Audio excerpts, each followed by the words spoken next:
in December where it could top. If not that, it'll be early next year.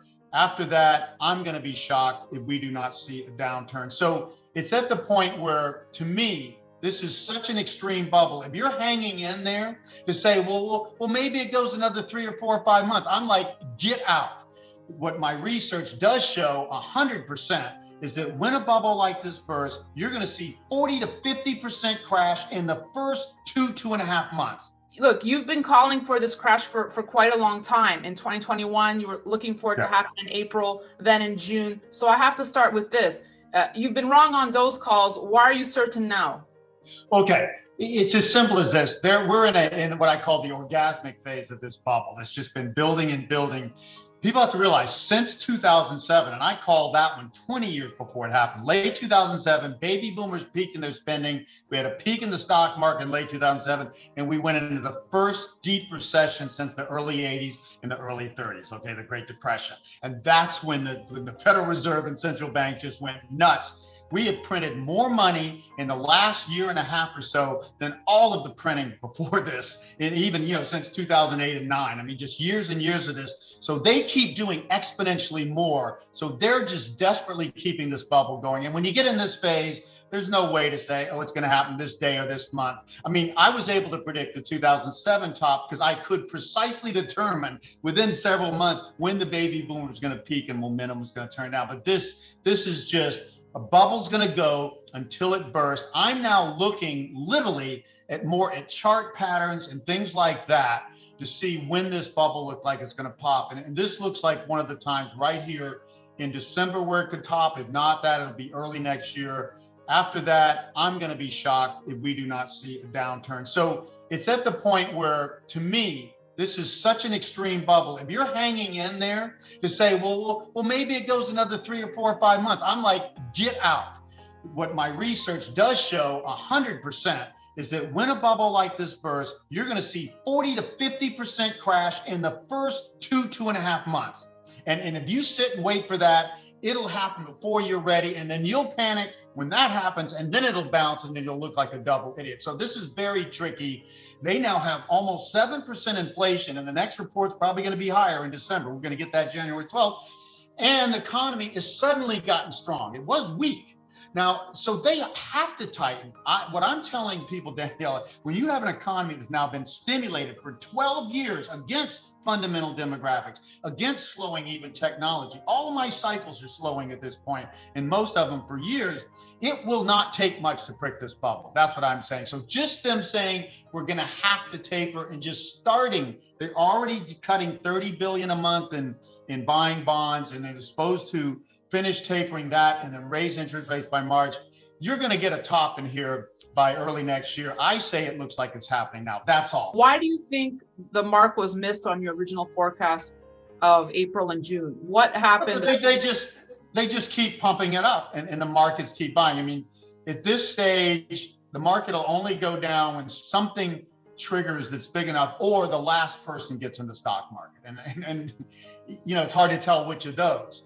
But I think what typically happens, Danielle, and this has been every top in this boom since the early 80s, when the stocks markets go up for about a decade, they usually get pricked when the interest rates, inflation starts to rise late in the boom, and the bond rate, the bond rates go up. Now, the big thing right now, which is extremely unusual, we have 6.8% inflation and rising, and the 10-year Treasury bond is yielding 1.4%. That's like a negative yield of 6-7%. So I think the Treasury bond if it keeps edging up, that could be the trigger. But we're just way beyond this thing. Harry, let me ask you, because that is the concern, right? That when the Fed would start tightening, what impact would that have on the stock market? But the Fed knows this, right? So won't they do everything in their power to avoid a stock market correction? This is what they've been working so hard to avoid. They've been pumping.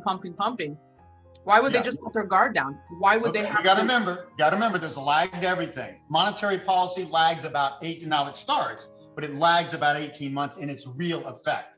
And so they've been forced to start to taper off.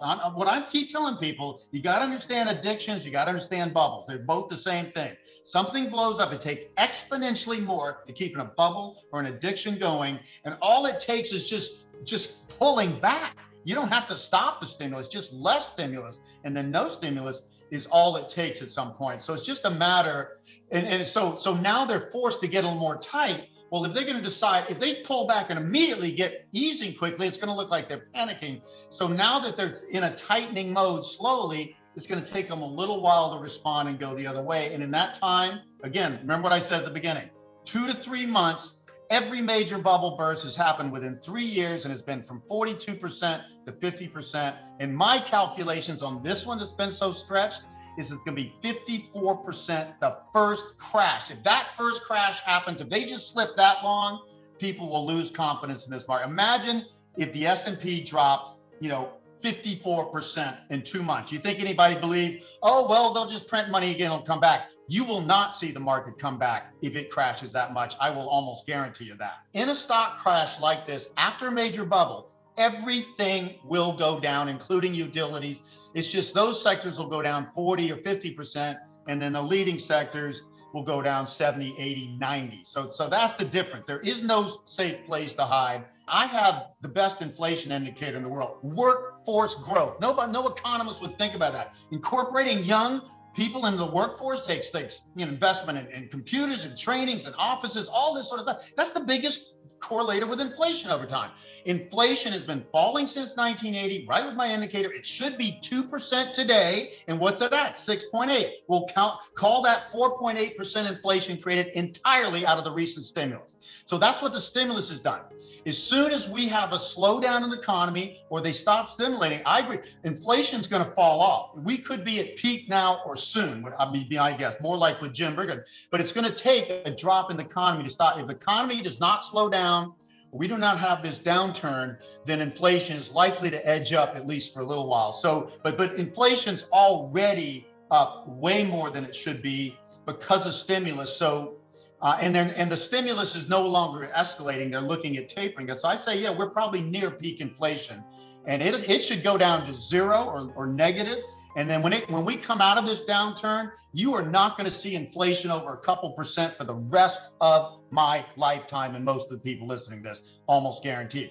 Workforce growth is going to be damn near zero as we go into the future for the U.S. and Europe and Japan and the Eastern Asian countries developed are worse. So inflation is gone forever. What tends to trigger recessions and stock market crashes after a really good boom like this is that inflation starts rising from overcapacity and overstimulation, all this stuff, and then that triggers slowing the economy, that triggers stock markets to crash, and then that builds, and then that washes out inflation, brings high unemployment, lower spending, and that brings inflation down. This is a totally artificial economy, which means when it blows, it's going to blow even harder. It's not even real. I understand you don't want to pin yourself to another month, but if I had to say, when does the first tranche of the crash happen? Is it Q1, Q2, Q3? Any indication?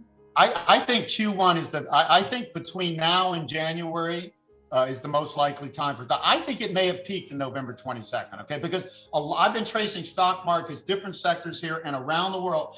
Almost everything is already peaked except for the NASDAQ and the S&P. That's the only thing. Small caps are down 13, 14%. A lot of countries have been down for months. Emerging markets have been down for over a year. The bond market peaked a year and a half again, the corporate bond market. These are all leading indicators that say we're building towards a crash. And like I say, it's hard to predict. When does that happen? It's possible November 22nd was the peak. We could also get a peak sometime in the first quarter. I'd be extremely surprised at this point if we don't peak and get that first crash starting in the first quarter. If it goes past then, I'm just going to be like, I don't know what to say. I mean, literally, there's a point where you have to say, I don't know what to say, because this has never happened. No, governments have never fought a bubble like this or boom, which they created. This bubble would not have happened without governments. The 2000, 2007 bubbles, those were more natural. This is totally artificial.